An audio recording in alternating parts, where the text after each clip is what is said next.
Welcome to This Explainer. Today, we're doing something really fun. We're looking up, way, way up, to examine the literal blueprint of our cosmic neighborhood. I mean, think about our solar system for a second.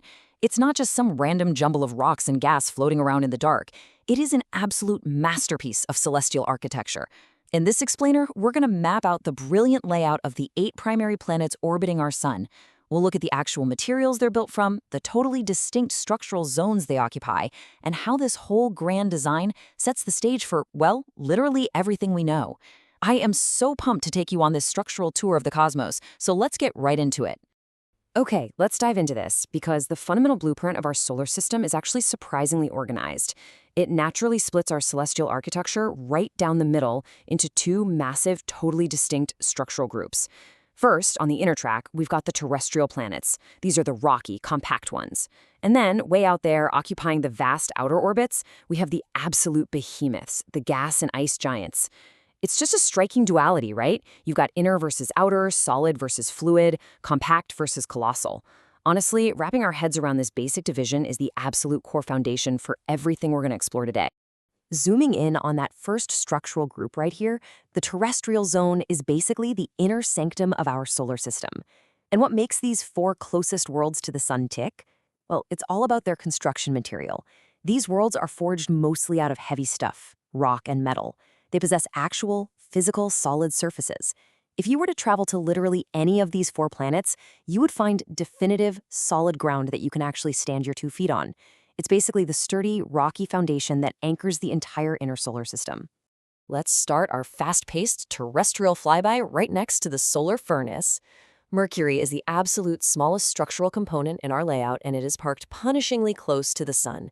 Because it's completely stripped of an atmosphere, the thing that would normally regulate a climate or deflect radiation, it is subjected to the most brutal temperature swings you can possibly imagine as it orbits. It's just a harsh, completely exposed little world that gets violently baked by the star it literally clings to. Let's move to and see how this builds. Structurally speaking, our next stop, Venus, is actually incredibly similar in size to Earth. But trust me, the similarities end completely abruptly the second you get to the surface. It is encased in this unbelievably thick, totally toxic atmosphere of carbon dioxide. And this dense chemical layer, it acts like an aggressive runaway greenhouse. It traps the sun's heat so effectively that Venus easily takes the crown as the absolute hottest planet in the entire solar system. It's a true architectural pressure cooker. So the crucial point is, when we hit the 3rd orbit from the sun, we find a true, total anomaly in the design: Earth. Among all these crazy extremes of fire and vacuum we just mapped out, our home is a perfectly balanced oasis. It stands as the absolute only planet in this entire architecture, with liquid water resting right there on its solid surface. And most importantly, and this is wild to think about, out of all the chaotic environments we're surveying, it is the absolute sole world we know of that actually harbors life. And this brilliantly illustrates exactly what we find capping off our inner tour: Mars. Famously known as the red planet, right? But that distinct color is actually an architectural finish of iron oxide. Basically, we're talking about literal rust covering a completely desolate landscape. But Mars boasts way more than just widespread oxidation. It features some seriously massive structural monuments. I mean, it is home to Olympus Mons, towering way up above the dust as the single largest volcano in the entire solar system. It is just a colossal monument of rock, resting right there at the outer edge of the terrestrial zone.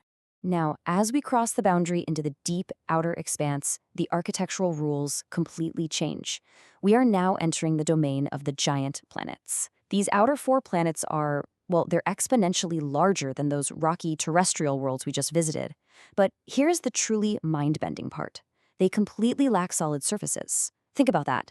There is absolutely no rock, no metal crust to land a spacecraft on out here. Just massive, incredibly deep, swirling atmospheres that just go on and on and on.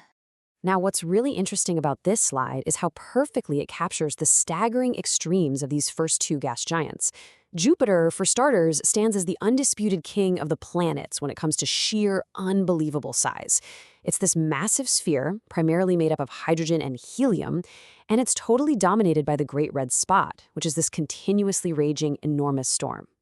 Then, right next door in our planetary blueprint is Saturn, which is anchored by its incredibly extensive, brilliantly bright ring system. And those stunning rings?